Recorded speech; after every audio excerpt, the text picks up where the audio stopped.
Hello friends, welcome to நித்தீஷ்வல். இன்றைக்கி வந்து ரொம்ப ஹாப்பியான மார்னிங் எல்லாருக்கும். ஏன்னு பார்த்தீங்கன்னா, நான் வந்து சடனாக கிளம்பி அம்மா வீட்டுக்கு வந்தாச்சு. பிளான் பண்ணவே இல்லை. இந்த தடவை சம்மர் லீவுக்கு எங்கேயும் போகக்கூடாதுன்னு தான் இருந்தோம். ஆனாலும் பார்த்தீங்கன்னா ஒரு கிளம்ப வேண்டிய சூழ்நிலை, கிளம்பிட்டோம். எப்பயும் போல் காலையில் எழுந்தோடனே நம்ம செல்லக்குட்டிங்க அங்கே கோலம் போடுற மாதிரி எங்கேயும் வந்து கோலம்லாம் போட்டாங்க. ஏற்கனவே வந்து நித்யஸ்ரீ போட்டிருக்கா, அதுக்கு மேலே வந்து பிரியா போட்டுட்ருக்கா. இதை பார்த்தான்னா அவளுக்கு சண்டை வந்துடும். அம்மா வீட்டுக்கு வந்தாலே அது ஒரு தனி சந்தோஷம், மகிழ்ச்சி எல்லாமே கிடைக்கும் குழந்தைங்களுக்கு. நமக்கு எப்படின்னு சொல்கிறதுக்கு விட குழந்தைங்களோட சந்தோஷம். பாட்டி வீட்டுக்கு வந்துட்டாலே அது ஒரு சந்தோஷம். அம்மா இருக்காங்களோ இல்லையோ, அந்த அன்பு பாசம் எல்லாமே நம்ம உடன் பிறந்தவர்கள் கொடுத்தாங்கன்னா நிச்சயம் அந்த அம்மா வீடு சொர்க்கமாக தான் இருக்கும். அந்த வகையில் நாங்கள் எல்லாரும் ரொம்ப ஹாப்பியாக தான் இருக்கோம். ரொம்ப சந்தோஷமாக இருக்குது. நிறைய பேர் கேட்டிருந்தீங்க அம்மா இருக்காங்களா என்னன்னு சொல்லிட்டு. அம்மா அப்பா 2 பேருமே கிடையாது. ஆனாலும் எங்கள் வீட்டில் எப்பயுமே சந்தோஷம், மகிழ்ச்சி எல்லாமே இருக்கிறதுக்கு காரணம் என்னுடைய உடன் பிறந்த எல்லாரும், அதுவும் அவங்களுடைய மனைவிகள், இப்படி எல்லாருடைய அன்பு பாசத்தில் எங்களுக்கு வந்து அம்மா அப்பா இல்லைங்கிற நினைவுகளே வரவே வராது. எங்கள் வீட்டில் இருக்கிற மாதிரியே தோட்டம் இதெல்லாமே இங்கேயும் இருக்குது. வாசலில் வந்து பூஜைக்காக அந்த நந்தியாவட்டை, அரளிப்பூ இதெல்லாம் வச்சுருக்காங்க. தோட்டத்தில் பார்த்திங்கன்னா செம்பருத்தி, இன்னும் பல வகையான பூச்செடிகள்லாம் இருக்குது. எப்பயுமே ஒரு கார்டன் அப்படின்னு இருந்துச்சுன்னா அங்கே எல்லா காய்கறி பழங்கள் அப்படிலாம் இருக்கும். அதே மாதிரி தான் இங்கேயும் வச்சுருக்காங்க. பசங்க இங்கே வந்தால் ரொம்ப சந்தோஷமாக இருக்கிறதுக்கு காரணம் வந்து பரபரப்பு அது கிடையாது. ஸ்கூலுக்கு போகணும், உடனே ஈவினிங் வரணும், படிக்கணும் அப்படிங்கிற ஒரு தாட்லாம் இல்லாமல் ரொம்ப ஃப்ரீயாக இருக்கிறதுனால அவங்க வந்து இயல்பாக இருக்க முடியுது. நிறைய பேர் சொல்லியிருந்தீங்க செப்பல் போட்டுக்கிட்டு கோலம் போடக்கூடாதுன்னு சொல்லிட்டு. ஆனாலும் இந்த தடவையும் அதே தப்பை தான் பண்ணாங்க. ஏன்னு பார்த்தீங்கன்னா மழை பெஞ்சிருக்கு. மழை பெஞ்சதுனால தரெல்லாம் சில்லு இப்போ அதிகமாக இருக்கிறதுனால சரி புது இடம் வந்த சளிகளே பிடிச்சோமோ அப்படிங்கிறத செப்பல் போட்டுக்கிட்டு கோலம் போட்டிருக்காங்க. ஏற்கனவே நித்யஸ்ரீ வந்து ஒரு கோலம் போட்டிருப்பா. அதில் நிறைய பேர் கமெண்ட் பண்ணியிருந்தீங்க செப்பல் போட்டுக்கிட்டா கோலம் போடக்கூடாதுன்னு. உண்மைதான். ஆனாலும் என்ன பண்ணுறது, சில சூழ்நிலை தந்தாப்புல மாறித்தான் ஆகணும். கொஞ்சம் பூவெல்லாம் பறித்து அந்த மார்கழி மாதத்தில் வைக்கிற மாதிரி அவளுக்கு இப்போ நினப்பு. பூவை பார்த்தானே வச்சுட்டா. பூக்கள் எப்பயுமே அழகு தான். கோலத்தில் வச்சாலும் சரி, தலையில் வச்சாலும் சரி, செடியில் இருந்தாலும் சரி, ரொம்ப அழகாக தான் இருக்கும்.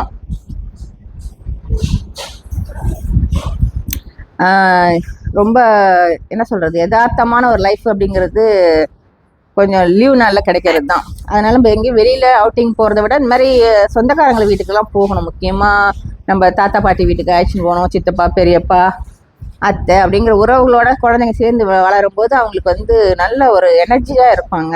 பாசம், அன்பு பாசத்தில் அவங்க வந்து ரெட்டிப்பாக ஆகும். இப்போ குழந்தைங்கள்லாம் வந்து உறவுகள் வந்து ரொம்ப குறைஞ்சி போச்சு. என்னன்னு பார்த்தீங்கன்னா எல்லாருமே ஒரு குழந்தை 2 குழந்தை அப்படி இருக்கும்போது போக்குவரத்தும் அதிகமாக கிடையாது. எல்லாருமே வீட்டுக்குள்ளேயே வச்சு வளர்க்கறதுனால அவங்களுக்கு வந்து அனுபவங்கள் கம்மியாகவே இருக்குது. நான் எப்படியோ நான் பசங்களை வந்து லீவ் விட்டாக்கா நான் கண்டிப்பாக அங்கே அழைச்சிட்டு வந்துடுவேன். இங்கேருந்து நம்ம எங்கே போகணுமோ அங்கே வந்து தேவையான இடத்துக்குலாம் போகும். பக்கத்தில் எங்கெல்லாம் வீடு எல்லாம் இருக்க சொந்தக்காரங்க வீட்டு போயிட்டு வந்துடுவோம். நான் அவ்வளோ தூரத்தில் இருக்கிறதுனால என்ன தேடி யாரும் அங்கே வர முடியாது. அதனால் நான் வந்துட்டேன்னா எல்லார் வீட்டுக்கும் குழந்தைங்களை அழைச்சிட்டு போயிட்டு பார்த்துட்டு ஒரு ரவுண்ட் அழைச்சிட்டு வருவேன். அடுத்த தலைமுறைக்கு வந்து உறவுகளுடைய அறிமுகம் கண்டிப்பாக தேவை. நல்லது கெட்டது, அதாவது காசு பணம் இருக்கோ இல்லையோ, உறவுகளுடைய அன்பு பாசம் அதுவும் உண்மையானதா பொய்யானதா அதெல்லாம் ஆராய்ச்சியே பண்ணக்கூடாது. நமக்கு தேவை நம்ம குழந்தைங்களுக்கு சந்தோஷம், நம்ம ரிலாக்ஸாக இருக்கணும் அப்படின்னா அது தாய் வழிய உறவாக இருந்தாலும் சரி, தந்தை வழி உறவாக இருந்தாலும் சரி, ஒரு தடவை போயிட்டு நம்ம குழந்தைங்களை அறிமுகப்படுத்திட்டு வரணும். ஏன்னா சின்ன குழந்தைகளை பார்த்துருப்பாங்க, அடுத்த 2 வருஷம் கழிச்சு தான் திரும்ப வருவோம் லீவுக்கு. அப்போ அதுக்குள்ளே வளர்ந்துருவாங்க. இவங்க யார் அவங்க யாரும் அவங்களுக்கு மறந்தே போயிடும். இப்போ அந்த வகையில் பார்த்தீங்கன்னா இப்போ இங்கே அடிக்கடி வர்றதுனால இங்கே எல்லாருமே ரொம்ப ஹாப்பியாக இருப்பாங்க. தம்பி பசங்க எல்லாருமே ரொம்ப ஜாலியாக இருப்பாங்க, விளையாடுவாங்க. நித்யஸ்ரீக்கு அதெல்லாம் ஒரு நல்ல ஒரு இம்ப்ரூவ்மெண்ட் கொடுக்கறதுக்கு காரணம். இப்போ பயம் இல்லாமல் 2 மாடு இருக்குது எங்கள் வீட்டில். அதுங்கள்கிட்ட போயிட்டு அழகாக பால் கறக்கிறதாகட்டும், இதெல்லாம் வந்து அவள் நான் பார்க்கல இப்படிலாம் செய்வா அப்படின்னு சொல்லிட்டு. அது பயம் இல்லாமல் மாட்டு பக்கத்தில் உட்காந்து செய்யறது அப்படிங்கிறது வந்து கொஞ்சம் கஷ்டம்தான். முகத்தில் அவளுக்கு வந்து பயம் இருந்தாலும் நம்ம எத்தனை பேர் கூட இருந்தாலும் அவளுக்கு அந்த முகத்தில் பயம், அதை தெளியணும். அந்த தெளிய வைக்கிறதுக்கு தான் இந்த மாதிரி சின்ன ப்ராக்டிக்கல் ஒர்க்கெல்லாம் அவளுக்கு கொடுக்குறது. நமக்கு பார்த்தா பயமாக தான் இருக்கும், ஐயோ குழந்தைய கஷ்டப்படுத்துருமோ அப்படின்னு. அதெல்லாம் கிடையவே கிடையாது. அதெல்லாம் ஒரு ப்ராக்டிக்கல் ஒர்க்கு தான். இதெல்லாம் செய்ய தான் அவளுக்குள்ளே இருக்கிற அந்த பயம் போயிட்டு அவள் வந்து இண்டிவிஜுவலாக அவளுடைய ஒர்க்கை செய்ய அவளுக்கு வந்து நல்ல ஒரு வாய்ப்பாக கிடைக்கும். இது யார் வீட்டுக்கு போனாலும் இந்த வாய்ப்பெலாம் கொடுக்க மாட்டாங்க. நம்ம வீட்டில் இருக்கிறதுனால உரிமையாக வந்து நம்ம இதெல்லாம் செய்ய முடியுது. இப்போ பால் கறக்குறதுங்கிறது அந்த காலத்தில் கோணார்னு சொல்லிட்டு வந்து பாலை கறந்து வச்சுட்டு அவங்க மட்டும் போயிடுவாங்க. ஆனால் இப்போ நம்ம வீட்டில் இருக்கிறதால நம்ம தேவைக்கு நாமளே வந்து அழகாக நம்ம கைப்பட பால் கறந்து ஃப்ரெஷ்ஷாக குழந்தைங்களுக்கு கொடுக்கதாகட்டும், பூஜைக்காகும், எல்லாத்துக்கும் யூஸ் ஆகுது. பார்த்தீங்கன்னா பால் கறக்குறா. பிரியா வந்து எப்படியோ கற்றுக்கிட்டா. ஆனால் இவளுக்கு வந்து கொஞ்சம் சொல்லி கொடுத்துட்டு தான் கற்றுக்க வேண்டியதாக இருக்கும். இவளுக்கு எல்லாமே சொல்லி கொடுக்கணும். ஆரம்ப ஸ்டேஜுங்கிறது எல்லா விஷயங்களையும் கற்றுக் கொடுத்தா மட்டும்தான் அவளால் அதை வந்து கண்டினியூ பண்ண முடியும். அந்த விதத்தில் வந்து இந்த தடவை பாட்டி வீட்டுக்கு வந்து புதுசாக என்ன கற்றுக்கிட்டான்னு பார்த்தீங்கன்னா பால் கறக்கிறதுக்கு. இந்த 2 கண்ணுக்குட்டியும் போட்டுது அப்படின்னு கேள்விப்பட்டதுலேருந்தே 2 பேரும் தவிச்சிட்டு இருந்தாலுங்க. நான் மாமா வீட்டுக்கு போகணும் அப்படின்னு சொல்லிட்டு. அதனால தான் சரி சட்டுன்னு அழைச்சிட்டு வந்துடுவோம். இந்த சம்மருக்கு எங்களுக்கு பிளானே கிடையாது எங்கேயும் போகணுன்னு.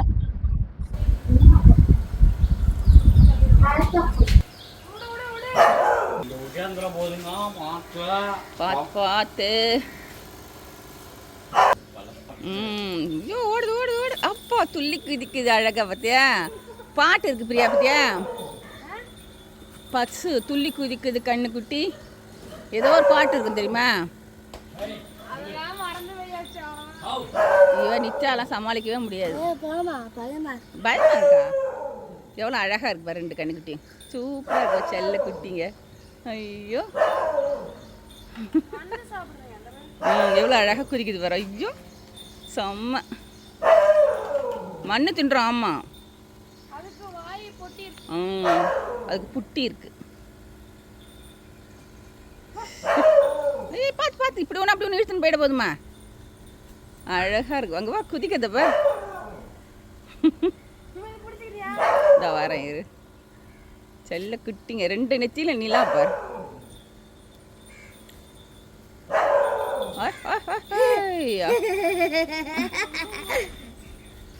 இவளுக்கும் ஆசை ஆனாலும் பயம். அக்காட்ட கொடுக்காதம்மா, இழுத்துன்னு போயிடும். தரன்னு இழுத்துன்னு போயிடும். பயப்படக்கூடாதுரா. பாப்பா பிடிச்சிருக்காப்ப அழகா இருக்குல்ல. பிடிச்சிக்கோ. நீ தானே ஆசைப்பட்ட. ஐயோ நான் இல்லடி கண்ணுக்குட்டி. அப்பா சண்டை பல்ல விளையாடுது. பொடி நிச்சா அப்படி. ஒன்றை தான் வருது. ஒன்றை தான் பிடிச்சி. அப்போ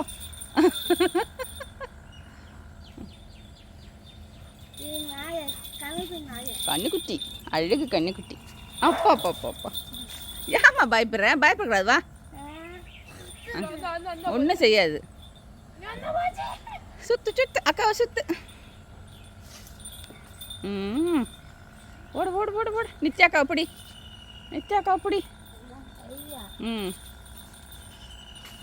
ரொம்ப ஜாலியாக என்ஜாய் பண்ணுறாங்க பாருங்க. அப்போ என்கிட்ட வருது. ஜாலியாக இருக்கா? எப்பா எப்படி ஜம்ப் பண்ணுது பாரு. அம்மா பிள்ளை அப்பா பிள்ளை எப்படி கத்தும் அது? அப்பான்னு கத்துமா பாரு. பவானி ஒன்று, இன்னொன்று பேர் நடி நந்திகேஷ். சவுண்டு பற்றி அழகா ரொம்ப ஹாப்பியாக இருக்காங்க நித்யாவும் பிரியாவும். ஓடு தோட்டத்தில் ரவுண்ட் அடிக்கிறாங்க. போச்சு. காலையிலே வந்து தோட்டத்துக்கு வந்து பார்த்தா அங்கே எங்கள் வீட்டில் இருந்த மாதிரியே இங்கேயும் அப்படியே செம்பருத்தி பூ வந்து மரம் கொள்ளாத இருக்குது. இதுவும் ஒத்த செம்பருத்தி தான். ரொம்ப மெடிசன் வேல்யூ அதிகமாக இருக்கிறது. ஆனால் இங்கே யாரும் அதை தம்பி ஒய்ஃப்லாம் யூஸ் பண்ண மாட்டாங்க. நான் பசங்களுக்கு ஹேர் பேக் போடுறது, எண்ணெய் கச்சத்துக்குலாம் யூஸ் பண்ணுவேன். இவங்க யாரும் எதையும் யூஸ் பண்ண மாட்டாங்க.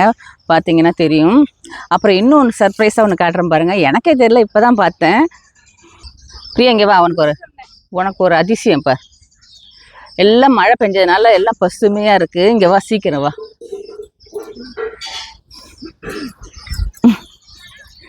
இங்கே பார், இது என்னது? கொத்தாக காய்ச்சிருக்கு. ஐயோ அத்திக்காய்.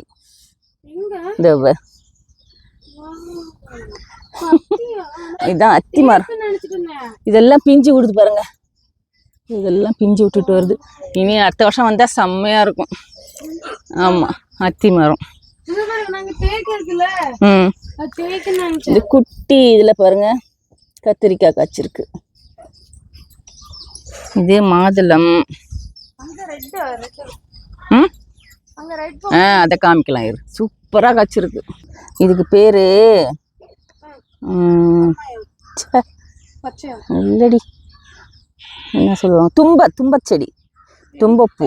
இது பாதம் மாதிரி இருக்கு பாரு, தும்பச்செடி. இந்த கீரை சமைச்சா சூப்பராக இருக்கும், சாப்பிடுவாங்க. ஆமாம், துளசி.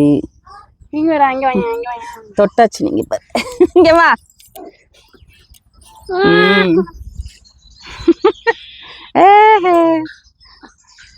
இதெல்லாம் வந்து பாட்டி வீட்டில் இருந்தால் தான் என்ஜாய் பண்ண முடியும். மெதுவா தொடு. பொண்ணு வந்து பூ பாரு அழகா. இங்க வாங்க மேடம். வெயில் நல்லா சுள்ளுன்னு அடிக்குதா. ஈவினிங் பார்த்தீங்கன்னா மழை வர மாதிரி இருக்கும். நிச்சயாட்டு தும்ப இதை இங்கே வா. காலைல மழை தண்ணிமா உட்கார், ஒன்றும் ஆகாது, உட்கார். இந்த கலர் சூப்பராக ஆடுதுப்பா.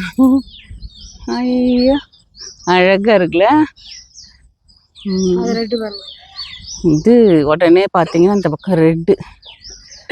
என்ன ஒரு அழகு, எவ்வளோ பூக்கள் அம்மா, செம்மையா இருக்கு. சரி ஓகே, பாம்பு இருக்கும்மா. நிச்சயம் அதை தொடு, கீழே கீழே தொடு. தொட்டாச்சு நீங்க, அவளுக்கு சொல்லி கொடுமா. மெதுவா தொடு பார்ப்போம். அப்படியே மூடிக்கிச்சு. தொடு, மூடிக்கிச்சா. அதான் தொட்டாச்சு நீங்க. ஆமா, தொட்டாச்சு நீங்க. செடி நிறைய துளசி இருக்கு. சரி, அங்க எலுமிச்சை மரம் இருக்கு. இது வந்து நெல்லிக்காய், புளிய மரம் பாருங்க, புளியம் பூலாம் பூத்துருக்கு. காய்க்கும் போல இருக்கு. இனி வீட்டில் புளிய மரம் வைப்பாங்களா என்னன்னு தெரியல. இது வந்து சீக்கிரமாக காய்க்கும் போல இருக்கு. புளிய மரம், அதுக்கப்புறம் தென்னை மரம் இருக்கு. வா செய் வேலை செய், எல்லா வேலையும் செய். உனக்கு பிடிச்சிருக்கா நித்யா? அதுக்கப்புறம் மாங்காய் பாருங்க, ஒரே நிறைய காய்ச்சிருந்து பறிச்சாச்சு. இப்போ இது ஒன்னேன்னு வச்சிருக்கான் எங்களுக்காக. இந்த பசு 2 இருக்கு, சுண்டக்காய், வாழை எல்லாமே இருக்கு. ரொம்ப ஹாப்பியா இருக்கும் எங்களுக்கு இங்க வந்தா. அம்மா வீட்டுக்கு வந்தா ரொம்ப ஜாலி இல்ல. சரி ஓகே, தேங்க்யூ ஃபார் வாட்சிங். உடம்பு சரியில்லடா, அதுக்கு கண்ணு போட்டதுலேருந்து உடம்பு சரியில்லை, கால்சியம் சத்து இல்லையா, அதனால உடம்பு சரியில்லை. ஓகே பாய், தேங்க்யூ ஃபார் வாட்சிங். பாய் பாய். ஹாப்பியாக இருக்குல்ல. கூப்பிடு காவேரி, கூப்பிடு காவேரி. ஆமா ஓகே ஃப்ரெண்ட்ஸ், நெக்ஸ்ட் விழாக்கில் பார்க்கலாம். பாய். பேசுகிறா பாருங்க. அது அம்மா இல்லை, அதான் அம்மா. அது குட்டி உள்ளே இருக்கு, அது வெளியில் போயிருக்கு. மம் சாப்பிட்டு வரும். இவளுக்கு உடம்பு சரியில்லை, இங்கே இருக்கா. சரிடா தங்கம், பாய். அம்மாவுக்கு சார், அம்மாவுக்கு பாய். தேங்க்யூ ஃபார் வாட்சிங்.